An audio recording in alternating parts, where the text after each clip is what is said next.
The UPEI men's hockey program has produced its fair share of talent over the years, but few have gone on to garner the level of success that today's guest has achieved. Al MacAdam went from a raw talent at a Morel P.E.I. onto a stellar NHL career, where he garnered the respect of his teammates and his opposition alike. Please welcome onto the set, Al MacAdam.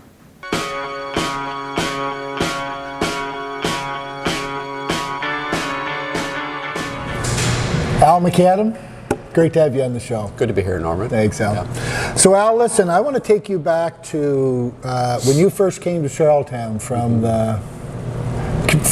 Right. You came in as a raw talent with the Charlottetown Islanders, and Jack Hines saw something in you as a player that maybe a lot of people didn't see. Can you sort of take us back through that and what that experience was like with the Charlottetown Islanders? Well, as I remember it, they had a tryout in maybe late spring, and my father, who was a big supporter of us, said, loaded up the car and says, "You guys can make that team." So we went in and tried out, and then in the fall, it would have been my first year at UPEI.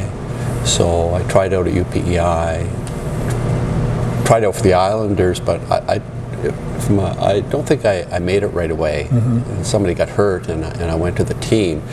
And Hilliard Graves, who I played with, still tells the story. He went up to Jack one day and says, "What's this guy doing here? Can't even skate," he says. So Jack Hines Jack Hines worked with me every day after practice. Wow. We did figure eights. It's almost like I went to skates in Morel. We only went one way. Yeah. I was a bit of a river skater, and yes, he did see something in me, and I would have to say he was the best coach I ever had. Is that right? Yeah. I remember a center that you played with who would be very close to me, in Angus Beck, who was not very fond at the first of him when he learned he was going to play with you. But at the end of it, he was pretty happy that he became your winger. Well, I was happy too. Yeah, for sure. So, Al, after that, a lot of players went on to play either in the OHL or in Quebec. Some went on to pro.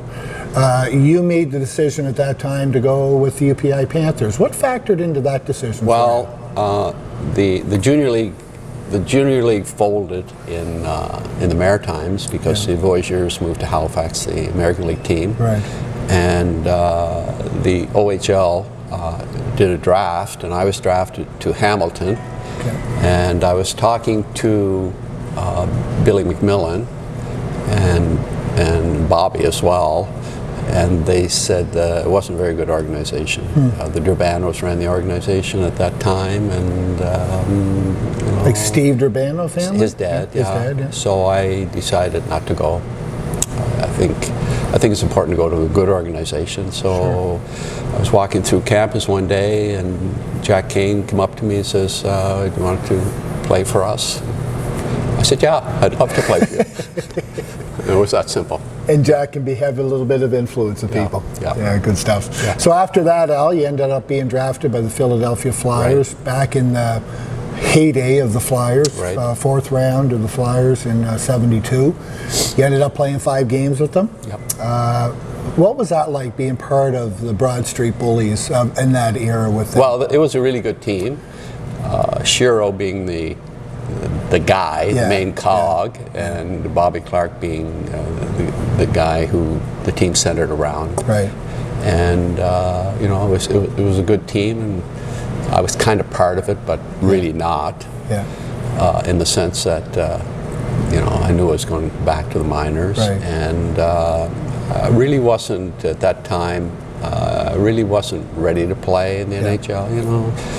I don't know if you've ever had that feeling, like I'm not quite ready yet. Yeah. So they treated me really well. Mm-hmm.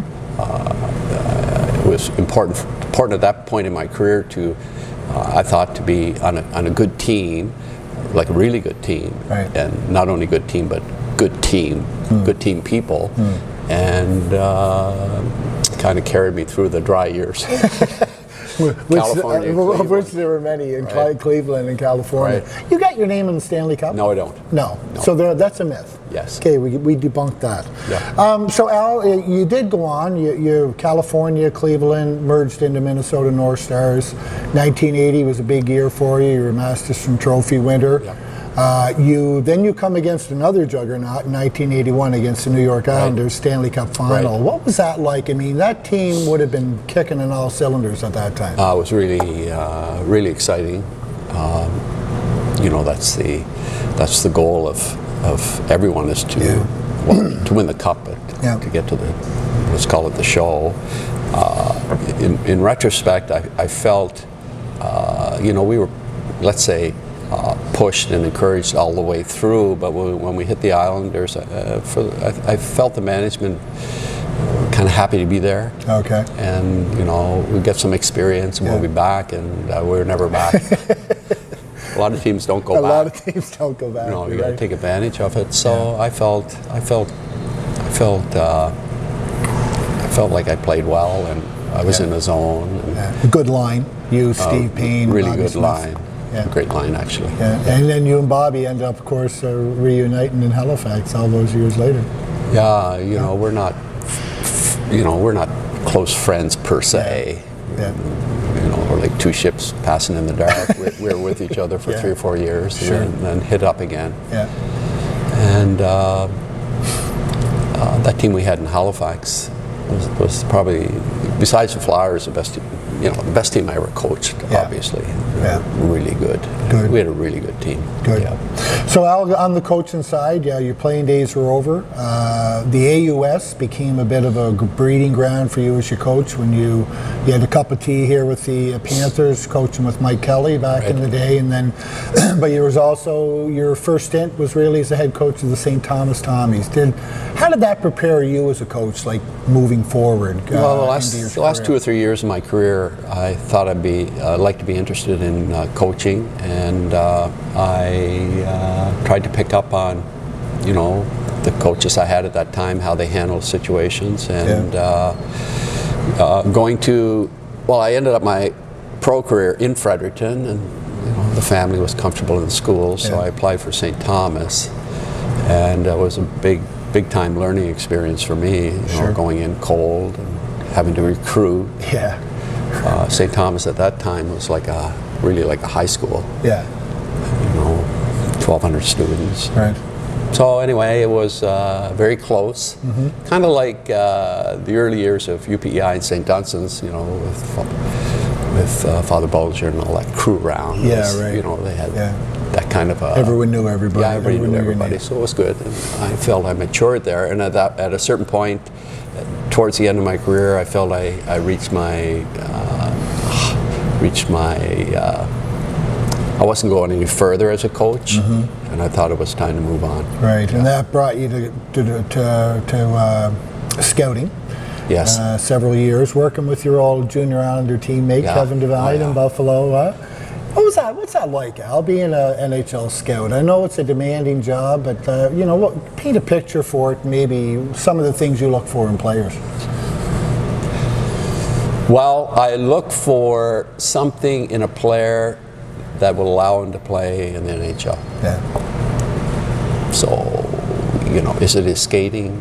Is it his intelligence? Is it his, you know, passing? Is it his toughness? Is it his, you know, ability to play both ways? Or, you know, once you get beyond the top few players in the league, which anybody can pick out, then you're trying to find that guy. Right.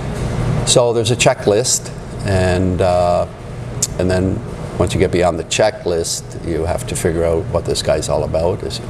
Why is he playing? Character. Is he playing because his dad wants him to play, or is he playing because he's passionate? And sometimes that's hard to see up top, the passion in the player, what drives them.